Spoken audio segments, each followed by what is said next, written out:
আসসালামু আলাইকুম everyone, you are watching Ashik Tripex. আর চলে আসছি পানাম সিটি সোনারগাঁ। আর এই পানাম সিটিতে আসার অনেক দিন থেকে প্ল্যান ছিল, সময় হয়নি, বাট আজকে চলে আসলাম।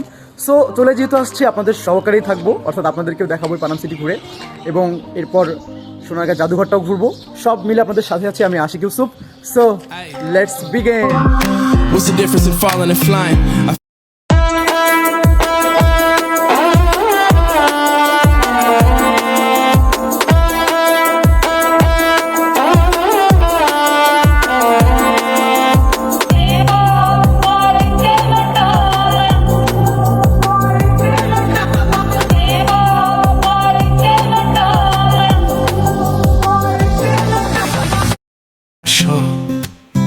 রঙিন করে তোমার হাসির ছোঁয়া পেলে হৃদয় আমার গান গায় মেলে।